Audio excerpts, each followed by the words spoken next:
तर बघितलं तर विशेषतः नोकरी करत असताना नोकरीची वारी तशा पद्धतीने नाही, पण हे वेगळ्या प्रकारची वारी आहे. तशाच पद्धतीने हायकोर्टाची वकील देखील आणि आई साठी देखील आपल्यासोबत आहे. तर नमस्कार.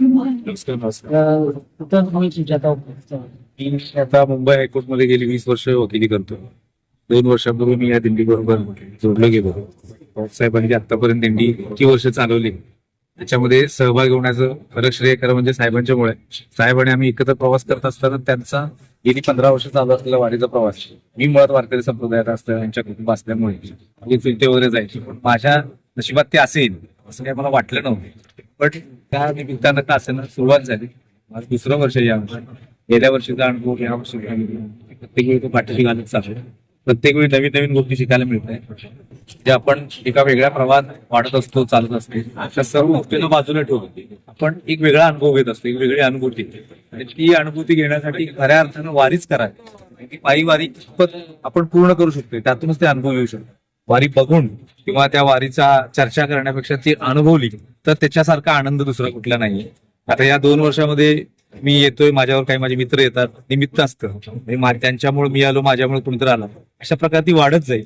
मला वाटतं आता इथून पुढच्या 20 वर्षामध्ये नवीन पिढी येणं गरजेचं आहे, कारण ह्या जुन्या पिढीची आता थोड्या अर्थानं का असं वारी एका वेगळ्या प्रवासाकडे चाललेली आहे. त्यामुळे ती जी जबाबदारी आहे ती कदाचित नव्या पिढीला, आता माझ्यासारखा माणूस जर इथून पुढच्या 20 वाऱ्या करू शकला तर ते माझं भाग्य असेल. तेव्हा माझ्याकडून तो विचार मला दुसऱ्या कोणाला देतात तो मी नशीबवान ठरतो. आणि सर तुमचं नाव काय? नमस्कार, मी लक्ष्मीकांत घरचे. सध्या मी मंत्रालयात काम करतो आणि मागच्या 12 वर्षापासून मी घरोडच्या दिंडी बरोबर म्हणजे पायी चालतो त्यांच्यावर. कसं काय या दिंडीत तुम्हाला म्हणजे कसं या दिंडीचं कनेक्शन असं माझ्या मित्राच्या मार्फत झालं होतं. आणि जेव्हा मी या दिंडीमध्ये जॉईन केलं पहिल्यांदा 2015ला 15-16 मध्ये मला वाटतं, त्यावेळेसपासून ही जी मंडळी तिथं काम करणारी किंवा जे मंडळी मॅनेजमेंट करतात त्यांच्या विश्वासावर मी त्यांच्यावर चालतो. दुसरं काहीच कारण नाही. सुट्ट्यांचा प्रॉब्लेम येतो आपल्याला, तर मी इथं आल्यानंतर असं वाटतं की वर्षभर आपल्याला जी शिदोरी मिळते ते पूर्ण इथं आल्यानंतर जे आपल्याला ते ज्ञान मिळतं, जे आपल्याला एकोपा मिळतो, जे आपल्या लोकांकडून प्रेम मिळतं, हे वर्षभर मला पुरतं. आणि इथं मी एक सामान्य वारकरी म्हणून इथं जॉईन केलेलं आहे, कुठला अधिकारी किंवा कुठला म्हणून जॉईन केलेलं नाही.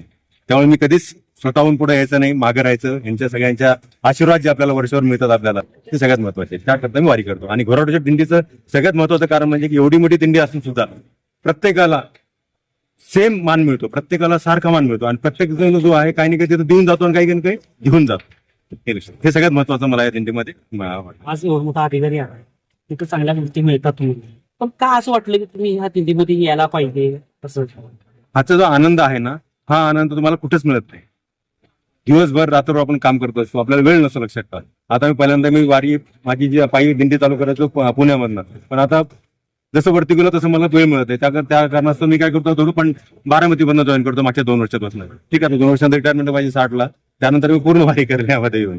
आणि तीच आशा करतो की देवही मला चांगलं म्हणजे ताकद देऊ, जेणेकरून की मी दिंडीवर पायी चालू शकेल आणि लांबपर्यंत पूर्णच्या पूर्ण दिंडी करेल. हीच मला फक्त भगवंताला त्या तुम्ही आजपर्यंत म्हणजे तुमचा जो नोकरीचा कालखंड आहे त्याच्यामध्ये चांगल्या पद्धतीने तुम्ही काम केलं, पण इथून आता वारीसाठी काय कराल? तुमचं असं काय म्हणणं आहे की ह्या वारीसाठी आणि आज तुम्ही ज्या दिंडीमध्ये आहात, ते दिंडी तुमची आहे त्याच्यामध्ये ह्याच्यासाठी आणि यांच्या पिढी ह्याच्यामध्ये यायला पाहिजे, त्यासाठी काय काम करायचं? याच्यामध्ये कसं आहे सगळ्यात होतं की दिंडी करता काय जे लागेल ते करायला पहिल्यापासून आम्ही तयार आहोत. लक्षात ठेवा, दिंडी जे काम आम्हाला देईल, जे आमच्याकडनं अपेक्षा, जे त्यांना माझ्याकडनं काय पाहिजे मी त्यांना द्यायला तयार आहे माझ्याकडे. आणि भविष्यात जसं वकील साहेब बोलले की याच्यामध्ये आता लोक सिनियर झालेले आहेत. आता की मी बघतोय 15-20 वर्षापर्यंत 25 वर्षापर्यंत लोक काम करतात आणि काम करून थकतात. लक्षात ठेवा, पुढची मंडळी कोणी येत नाही काम करायला. पुढची मंडळी यामध्ये काम करायला पाहिजे, जेणेकरून त्यांचा भार हलका होईल. आणि भार हलका होईल, दिंडी जी आहे ती दिंडी अजून नाव रूपाला येईल. आज जी आपली घोराडची दिंडी आहे ती महाराज दिंडी आहे.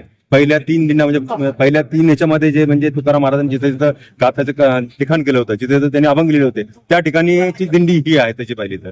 आणि सर्वानुमते या दिंडीला जो एक भाव आहे तो सगळ्यात महत्वाचा आहे. तुम्ही आता पंढरपूर म्हणजे उपजिल्हाधिकारी कार्यालय ते पंढरपूरला 7 तालुका जोडले जातात. पंढरपूर आता हा दर्जा मोठा होतोय, तर तुम्ही अधिकारी आहात, त्या अनुषंगाने पुढच्या पिढीला तिथं स्ट्रॉंग करण्यासाठी असं काय तुम्ही स्पॉट बनवून आहे का तुमच्या दिंडीत? नाही, आता यामध्ये कसं माहितीये का की दिंडीने ऑलरेडी त्यांची जागा तिथे अक्वायर केलेली आहे, त्यांच्याकडे जागा आहे. जसं आपण बोलू उपजिल्हाचे कार्यालय आपल्याकडे तिथं आता जे आहे ते 250 किलोमीटरचं कार्यालय निर्माण होतंय. आणि 759 जे नवीन डिलिमिटेशन मध्ये नवीन जिल्हे तयार होतात, त्यामध्ये पंढरपूरचा मला वाटतं त्यामध्ये समाविष्ट आहे. पंढरपूर असेल, बारामती असेल, तर त्यावेळेस आपल्याला जास्त सुविधा मिळते. सध्या काय होतं की पंढरपूर नगर परिषद असल्यामुळे आपल्याला तेवढी सुविधा मिळत नाही, पण भविष्यामध्ये आपल्याला जास्त सुविधा सगळ्यांना उपलब्ध होतील. आणि एवढं इझी नाही की 10 लाख लोक जेव्हा एका ठिकाणी येतात त्यावेळेस कुठलीच गोष्ट सहज होत नाही. लक्षात ठेवा, लोकांना मोबाईल मिळत नाही, लोकांना राहायला मिळत नाही. जेव्हा केव्हा पाऊस पडतो त्यावेळेस आपण बघितलं असेल पंढरपूरमध्ये की लोकांना चालायला मिळत नाही.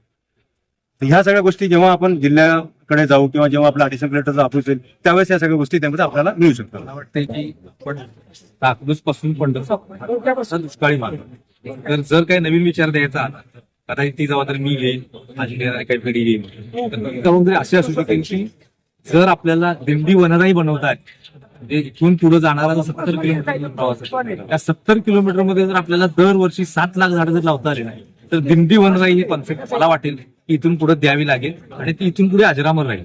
कारण हीच जी दिंडी वनराई बनेल इथून पुढच्या 200 वर्षांपर्यंत, 300 वर्षांपर्यंत त्यात मग ठरलेली जी झाडं असतील ती लावली तर मला वाटतं आता वेगवेगळ्या ठिकाणी वेगवेगळ्या देशांमध्ये झाडांच्या भिंती बनवायला लागतील. मला वाटतं ह्या दिंडी इतकी मोठी भिंत आज तागायत झालेली आहे. ज्ञानोबाने तर ती भिंत चालू होती, ज्यात जीव नाहीये, ही तर चालती बोलती दिंडी, चालती बोलती भिंत आहे. या भिंतीने जर तो विचार घेतला तर या दुष्काळी भागामध्ये झाडं लावता आली तर हा सगळ्यात मोठा विचार आहे. मला वाटते आमच्या दिंडीने, कारण ही मानाची दिंडी आहे, तो मान पुन्हा घ्यावा आणि ज्या पद्धतीने घोडेश्वरचा डोंगर इतका मोठा विचारांनी समृद्ध झाला, तसा इतका तो निसर्गाने समृद्ध व्हावा ही विचार करून मला वाटतं आम्ही दिंडी इथून पुढे चालवतो. खरंच वकील साहेबांनी खरं सांगितलं महत्वाची गोष्ट आहे की याच्यामध्ये बघायला गेलं तर झाडं लावणं फार महत्वाची गोष्ट आहे. आणि काय म्हटलं जातंय की तरुण पिढी याच्यामध्ये येत नाही, परंतु एक IAS अधिकारी आणि या ठिकाणी वकील देखील आलेले आहेत, सेवा करत या पद्धतीनं वारीमध्ये येतात, हे शिकतात आणि ह्यातून काय डेव्हलप करता येते का हे यांचा म्हणणं आहे. या ठिकाणी सांगतोय. धन्यवाद.